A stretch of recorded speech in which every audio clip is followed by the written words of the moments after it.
Saúde e você. Oferecimento Unimed João Pessoa. Cuidar de você, esse é o plano.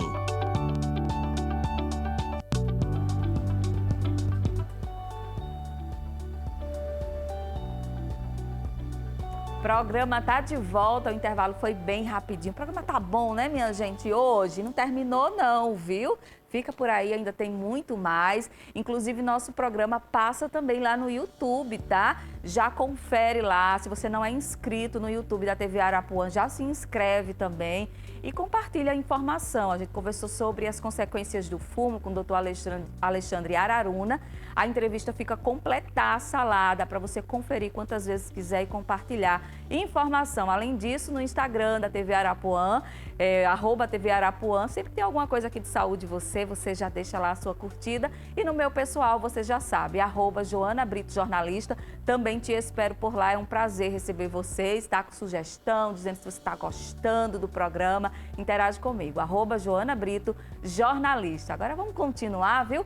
Você já ouviu falar na mosca de banheiro? Pois é, parece até inofensiva, mas pode transmitir doenças, viu? Fique ligado, vamos acompanhar.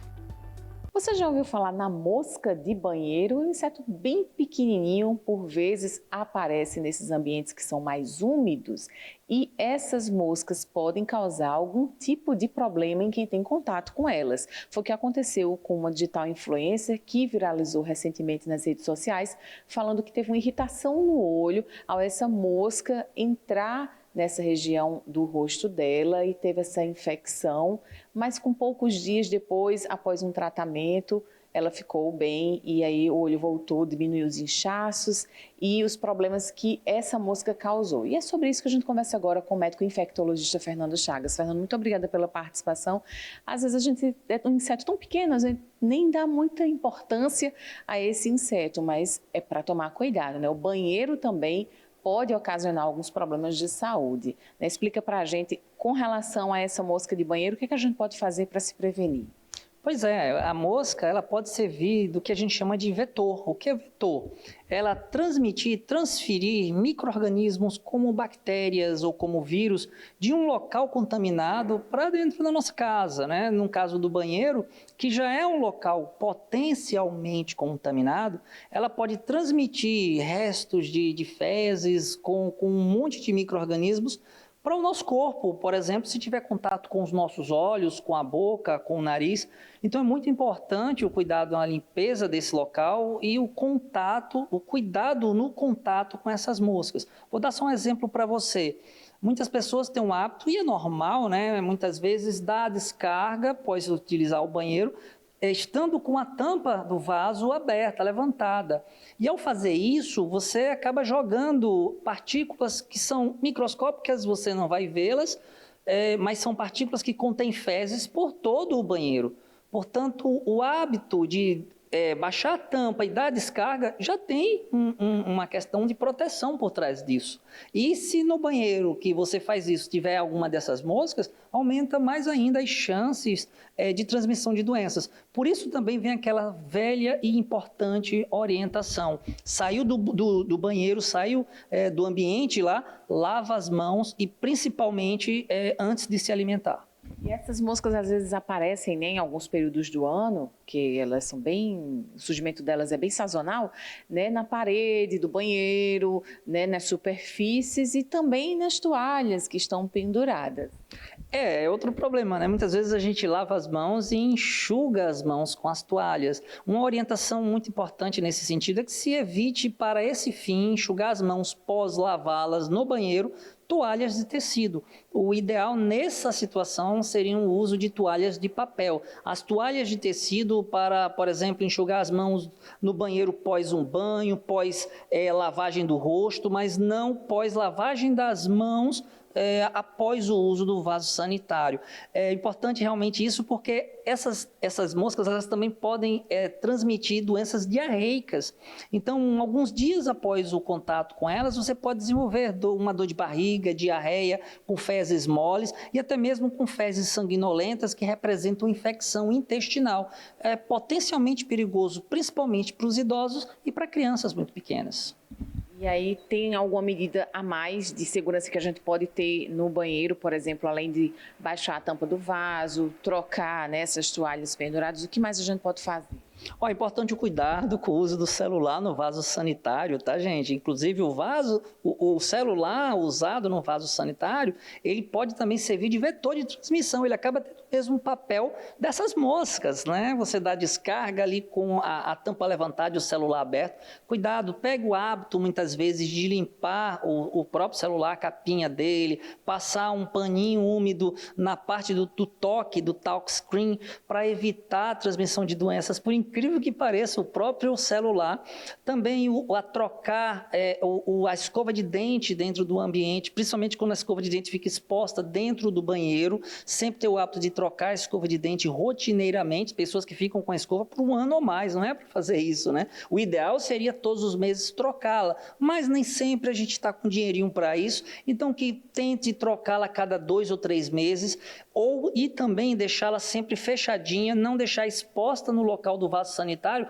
porque quando você dá descarga, joga partículas de fezes e pode cair, inclusive, na sua escova de dente. São medidas, são ações muito simples, mas que têm um impacto muito positivo na proteção da nossa saúde. Tem que fazer parte da rotina da família, porque às vezes o banheiro é compartilhado. Exatamente. Quanto mais pessoas utilizarem o banheiro, maiores as chances de doenças, né? Então, em famílias maiores, as chances são maiores ainda. Portanto, são medidas simples, mas impactam muito positivamente. Vocês vão perceber, se vocês tomarem cuidado nesse sentido, né? Começarem a se vigiar mais no sentido da lavagem das mãos, de evitar a toalha dessa forma, utilizar mais toalhas de papel após lavar as mãos durante o uso do banheiro, dar descarga com a tampa baixa. Você vai notar que vocês vão adoecer menos, as pessoas vão adoecer menos dentro de casa. É isso aí. Olha só, os clientes da Unimed João Pessoa podem contar com o Interna Fácil, um sistema online que busca agilizar a internação. Confira. O cuidado Unimed João Pessoa é para todas as horas, até para aquelas em que você e o seu médico podem programar sua cirurgia.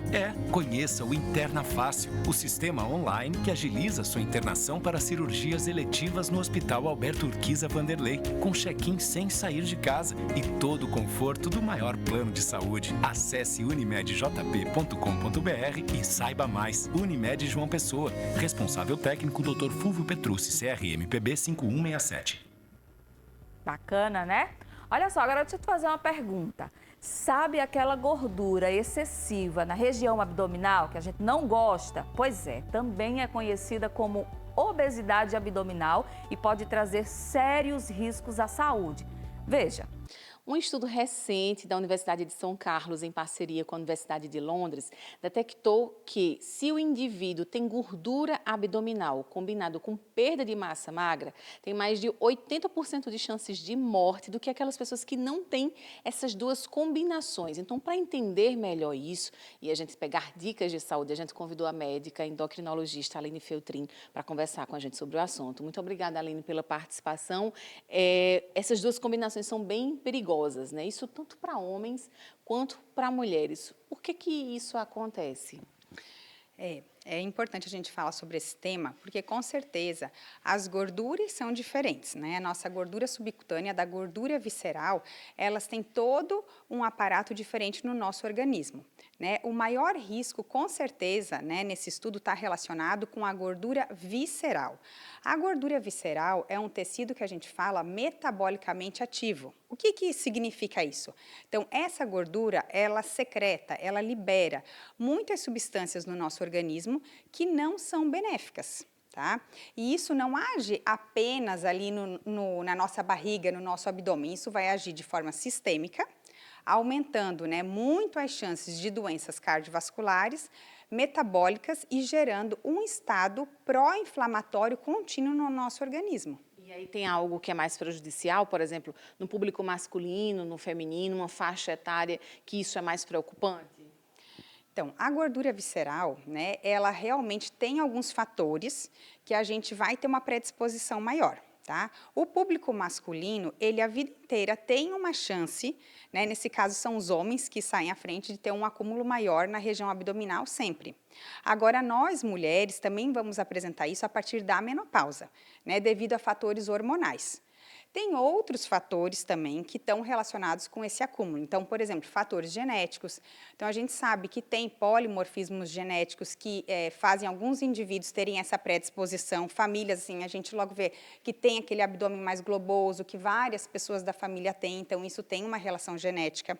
Tem a relação com a idade, então o envelhecimento, a gente também vai ter uma modificação da distribuição de gordura e, querendo ou não, a gente vai ter isso em maior quantidade quando é idoso, né?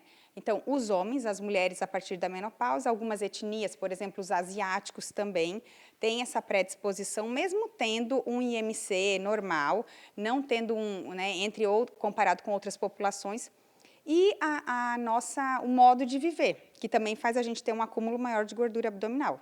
Então, um alimento muito industrializado, rico em açúcar, em gordura, né? O uso em grande quantidade de álcool, não dormir bem, então também são fatores que fazem esse acúmulo maior de gordura visceral. Então, para ter qualidade de vida e garantir essa saúde, é uma série de fatores combinados para poder, então, independente da idade, eu acho que o quanto antes começar melhor, que faz com que a gente tenha, viva mais e melhor. Na verdade, a questão da boa saúde, né, sempre não existe uma fórmula mágica, uma medicação, né, e nem para a gordura visceral em si, tá? Então, a combinação de uma boa alimentação junto com atividade física, né, sempre, se for necessária a medicação, vai trazer um equilíbrio. Mas, com certeza, eu sempre falo que a questão do nosso dia a dia, né, como a gente vive, como a gente se alimenta, como a gente dorme, né, como é a relação com o nosso cuidado no dia a dia, vai trazer muito mais saúde para a gente. Você falou algo importante que é da atividade física, e aí é que a gente tem a nossa musculatura em dia, para a gente ter essa sustentação, mobilidade, enfim, e diversos outros benefícios. E nesse estudo fala dessa redução da massa muscular. É o que a gente vê quando as pessoas emagrecem com mais rapidez, a gente vê que a pessoa está mais magra, que reduziu as medidas, mas não necessariamente a massa está garantida ali, a massa muscular. A redução, hoje em dia a gente vê isso, né, nós temos medicamentos, né, que trazem uma redução, realmente um percentual de gordura muito grande e um percentual total de peso muito grande. E nesse contexto a gente pode ter, sim, uma redução de massa magra, tá? Por isso que é tão importante a gente ter um acompanhamento regular para que isso seja minimizado, né? Com certeza, para a gente perder menos massa muscular, a gente tem que estar com um acompanhamento, né, físico, tá? Regular, ter uma alimentação equilibrada, porque a questão não é não comer, é o que você comer, né? Os macronutrientes, o quanto de proteína, o quanto de gordura, o quanto de carboidrato, tanto para você conseguir manter a sua saúde enquanto está emagrecendo e principalmente a sua massa muscular. A massa muscular da gente tem uma relação muito grande com a nossa longevidade. E aí, que tipo de exames são indicados para esse tipo de paciente para sondar, né, essa saúde? Porque às vezes a gente vê uma pessoa magra, mas não quer dizer que ela está saudável. E a gente vê uma pessoa um pouco mais cheinha e talvez as taxas dessa pessoa estejam até melhores. Então, não é só observar o aspecto físico. Diante disso, né, a relação do peso, hoje em dia a gente sabe que as proporções, elas têm, né, realmente valores muito mais ideais do que só um número absoluto na balança. Então, a gente vai saber quanto esse paciente tem de água, quanto esse paciente tem de massa de gordura, quanto esse paciente tem de massa magra, através de exames que a gente pode fazer de maneira, né, mais simples, até, por exemplo, com o uso de uma fita métrica, que é a gente fazendo a medição da nossa cintura abdominal e a relação, inclusive, com o nosso quadril, e medidas assim que são mais precisas, por exemplo, a bioimpedância, que a gente tem muitos aparelhos hoje em dia que dão uma precisão, e exames bem específicos, como a densitometria de corpo inteiro e a tomografia e a ressonância, para a gente conseguir de uma maneira super precisa quantificar a quantidade de gordura visceral. Então, pelo que está dizendo, o nosso organismo ele é único, não tem como comparar uma dieta, um tratamento médico de uma pessoa para outra. Realmente tem que ser um acompanhamento individualizado. Com certeza vai ser sempre um acompanhamento individualizado, porque como a gente disse, às vezes só aquele número na balança, às vezes a pessoa não está necessariamente tão acima do peso. Ela pode ter sim um acúmulo maior de massa magra, uma retenção hídrica, que é diferente de uma pessoa que tem um acúmulo maior de gordura. E às vezes essa gordura pode ser visceral ou subcutânea, que também faz toda a diferença, inclusive na indicação do tratamento. Pois é, obesidade abdominal, né? Quem é mulher, acho que principalmente, os homens também sofrem com isso, viu? E muitos, mas incomoda, né? Quem é mulher sabe, mas a alimentação saudável, uma boa atividade física também pode ajudar e, claro, né, procurar um especialista para você não tentar resolver o problema sozinho, tá certo? Fica a dica aí para você. Nosso programa de hoje fica por aqui, tá? Muito obrigada pela sua companhia, pela sua audiência de todos os sábados. E te lembrando que no próximo sábado, a partir das 10h30 da manhã, a gente está de volta por aqui com muita informação. Você é meu convidado. Até lá!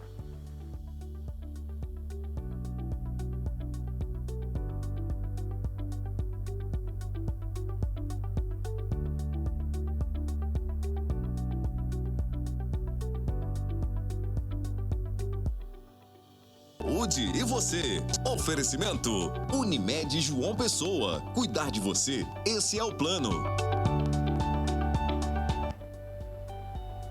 Bom dia! Chegou o fim de semana e eu já fico animada para o nosso encontro. Bora falar de saúde e qualidade de vida? É sempre bom, não é mesmo?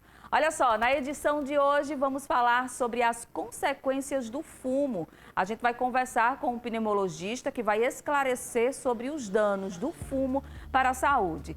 E mais, vamos entender o que é obesidade abdominal. Já ouviu falar? Então fica comigo que o Saúde e Você está no ar.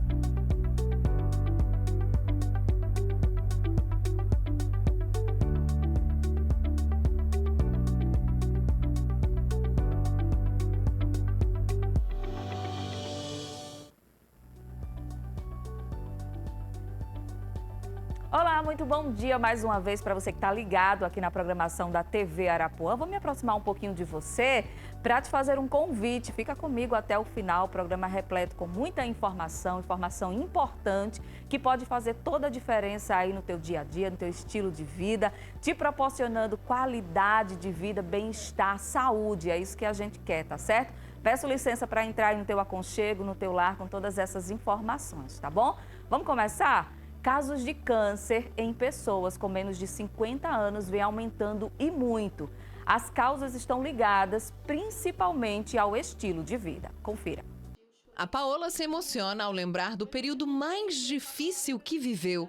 A fisioterapeuta tinha 38 anos, uma bebê de 2 anos e estava grávida quando descobriu câncer de mama. Eu precisava encarar a vida e viver naquele momento presente e fazer com que a minha filha, soubesse que eu estava ali lutando por ela. O parto foi induzido e a bebê nasceu prematura para Paola continuar a quimioterapia. 3 anos depois do tratamento, a doença está em remissão. O câncer hoje não é mais uma sentença de morte, é uma doença a qual a gente tem que enfrentá-la como se fosse uma diabetes, como se fosse qualquer outro tipo de doença crônica. Um levantamento mostrou que nos últimos 30 anos houve um aumento de quase 80% no número de novos casos de câncer, especialmente em pessoas com menos de 50 anos. O estudo analisou 29 tipos da doença em 204 países. Segundo a pesquisa, o mais comum em pessoas até 50 anos é o câncer de mama, seguido do colo retal, de próstata, de tireoide e de colo do útero. O que a gente tem visto é a mudança na sociedade. As pessoas com hábitos cada vez mais sedentários, com ingesta de alimentos de pior qualidade. Praticar atividade física é super importante. Alimentação saudável com frutas, legumes, fibras. Não fumar de jeito nenhum. Muitas pessoas não fazem exames por ter medo de ir achar alguma coisa, mas quem procura acha, quem acha vence. Pois é, o câncer, né, minha gente, é uma doença tão triste, que causa tantos danos, tanto físicos como psicológicos também. Então, cuida da saúde.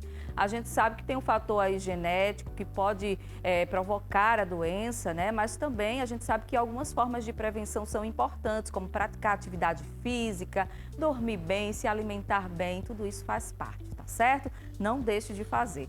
Agora a gente muda de assunto e continua com assuntos importantes, né? Aqui, um deles, viu, é o fumo. Isso porque o fumo é um dos principais fatores de risco para diversas doenças, causando um impacto devastador na saúde de fumantes e não fumantes. Mas por que é tão difícil parar de fumar? Para a gente falar sobre as consequências do fumo, conversamos a partir de agora com o médico pneumologista Alexandre Araruna, que está aqui mais uma vez, já é de casa. Doutor Alexandre, bom dia para o senhor. Bom dia, Joana. É um prazer. Pois é, falar de fumo é sempre muito importante. A gente sabe que mesmo com tanta informação, muitas pessoas ainda insistem nessa prática que causa tanto mal à saúde. Por que é tão difícil, doutor Alexandre, parar de fumar? Joana, primeiro a gente vai lembrar que 90% dos que hoje são tabagistas, e aquele modelo clássico do cigarro que a gente já está bem acostumado, eles começaram a fumar num período em que nosso sistema nervoso central está amadurecendo. E aí lá por volta dos seus 15 a 19 anos de idade, essas pessoas, quando têm acesso ao cigarro imediatamente, naturalmente, à nicotina, é onde se impregna, é onde a memória, digamos, afetiva vai ficar guardada. Isso vai perdurar ao longo da história desse jovem, desse adulto, desse idoso, independente da faixa etária atual. Isso vai torná-lo, no momento que ele se conscientizar dos danos que está pagando, ele vai perceber a dificuldade, como você acaba de colocar, de cessar esse cigarro, que o que eu acabo de falar, Joana, para cigarro, serve também para o vape.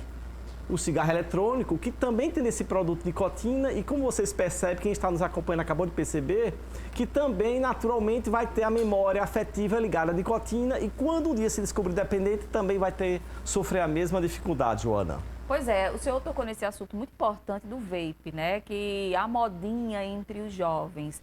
E aí eu queria que o senhor explicasse para a gente um pouquinho qual é a diferença desse cigarro tradicional, que os mais antigos, mais velhos estão acostumados a ver, e o vape, né? Que é essa onda nova aí que os jovens gostam tanto e os adultos também. É verdade. Joana, eu vou começar com uma frase que eu acho que é essencial em todos os momentos que a gente tem a chance de orientar as pessoas. O vape, o cigarro eletrônico, ele é pior do que o cigarro que a gente já está acostumado. Por uma razão muito simples. O cigarro que a gente já está acostumado, nós já temos estudos diversos na literatura. As pessoas já estão acostumadas às informações de cânceres, de infarto, de derrame, de arritmia, de perdas de membros, de amputações, de toda sorte de coisas ruins. Todavia, o cigarro eletrônico, aí é o perigo dele, ele aparentemente ele é mais charmoso, mais elegante. Tem um cheirinho agradável. Aparentemente tem um cheirinho agradável. É mais caro, então não é qualquer um que pode, eu sou diferenciado. Não tem um cheiro, de repente os adultos, os pais não reconhecem, está no quarto sozinho, isolado. Dizem que não faz mal nem para quem inala passivamente. Então tudo isso é um atrativo quando a gente sabe que aquele famigerado do cigarro clássico, estávamos menos de 10% da população fumando. E como estava faltando dinheiro para a indústria do tabaco, vamos botar algo novo, gostoso, atrativo. Moderno. E aí, infelizmente, ainda que apareça ser moderno, né, o nosso jovem, nosso adulto jovem, está indo de gosto, acreditando nessa grande mentira, que é o cigarro eletrônico. Mas o que é bom, viu, Joana? Embora esse for o desejo da indústria do cigarro, nós já começamos a perceber que a mídia, e aqui o seu programa é um exemplo, está trabalhando em mostrar os casos de jovens com 27 anos, como eu vi recente ontem, com câncer de pulmão.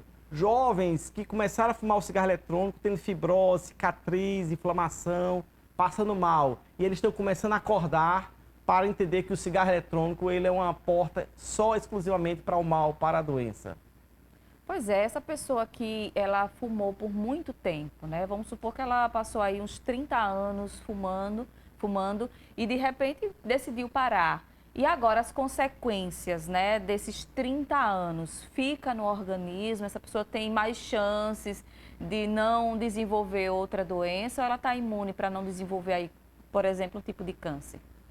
Joana, a gente tem um dado que é essencial, que a literatura é ciência, é estudo, que eu gosto de informar, que às vezes no primeiro cigarro nós já detectamos. Claro, se a pessoa fosse programar, ser avaliada, estudada, já tem alterações, inflamações, inicialmente no trato respiratório superior ou inferior. Já é fato, um único cigarro, do clássico. E vamos lembrar que o vape é cheio de produtos químicos, entre eles a nicotina, porque ninguém volta para o próximo dia, para a próxima baforada, porque acha bonita, elegante, volta porque tem uma dependência da nicotina. Ele também, ao adentrar a via respiratória, ele danifica do início ao fim, com aqueles vários produtos químicos, metais pesados, o propileno-glicol, nomes esquisitos para a rotina dos nossos telespectadores, mas são nomes que são altamente, potencialmente geradores de câncer. Então, já no único início, já dá o problema. Quando você joga a idade, o período de 30 anos, Joana, veja como é distante. Mas eu ainda sou ainda do ditado, do tempo das antigas, quando a gente diz, antes tarde do que nunca. É, melhor, verdade. Porque necessariamente apenas a inflamação é o início. Mas eu tenho lesões, destruições de pulmão. Talvez as pessoas vão lembrar do termo chamado bronquite, a bronquite do cigarro, que dá tosse, cansaço, falta de ar. Talvez as pessoas vão lembrar do termo chamado enfisema, que melhor traduzido é o pulmão queimado, destruído que não volta mais. Talvez as pessoas vão lembrar de uma falta de ar, um cansaço que não vai embora mais nunca. Vezes, inclusive, precisa usar oxigênio. Mas, como você bem colocou, as doenças mais importantes e que as pessoas vão lembrar mais, Joana, a título de exemplo, o câncer de pulmão, extremamente agressivo. Isso vale para o cigarro eletrônico, para o vape e para o cigarro clássico. Doenças cardiovasculares também? O infarto, o derrame, a arritmia, são doenças cardiovasculares. As amputações por necrose, por destruição da irrigação, exemplo de um dedo, de uma perna. Né? As fotos, né, vistas nos maços de cigarro já eram, inclusive, marcas de referendar essas destruições a que o organismo passa. Ou seja, se a gente fala em mulher, Joana, câncer de mama, câncer de útero, câncer de ovário. Se a gente fala em homem, câncer de próstata, vários cânceres. Onde a pessoa imaginar que aquele produto químico, onde nosso organismo foi feito apenas para inalar oxigênio de forma saudável, e ao invés desse oxigênio vai aquele produto químico e vai se repetindo, é uma batida naquela célula, naquele corpo, naquele organismo, e as doenças vão aparecer. Pois é, são orientações muito importantes e eu já quero agradecer demais, mais uma vez, viu, doutor Alexandre, a sua presença aqui, sempre enriquecendo o nosso programa. Muito obrigada e até a próxima, viu? Até a próxima, Joana. É isso aí, minha gente. Fumar antes era chique, né? Agora não tem nada de chique não, viu? Faz muito mal à saúde. Então, você que tem informação aí chegando até você, se puder parar de fumar, faz esse esforço, vale a pena, tá bom? Agora eu vou levantar aqui, sabe, para aquela dica, para te mostrar aqui, na verdade, o meu look de hoje, tá? Você sabe que a loja Uzunai, que fica no centro de João Pessoa, tá me vestindo aqui no Saúde Você. Eu já escolhi essa calça aqui, ó, cintura alta, no corte alfaiataria, com a blusinha básica, né, branca, ó, com detalhes aqui na gola. Então, todas essas peças que eu estou usando aqui, você encontra na loja Uzunai, que fica no centro, viu, de João Pessoa, na rua 13 de maio, ali ao lado da Caixa Econômica Federal. Entra aqui no Instagram, tenho certeza que você vai gostar. São peças incríveis. Tem essa aqui completinha para você e tem outras opções também, tá? Espero que você esteja gostando. Agora a gente faz um rápido intervalo comercial, mas é bem rapidinho, viu? Não sai daí não.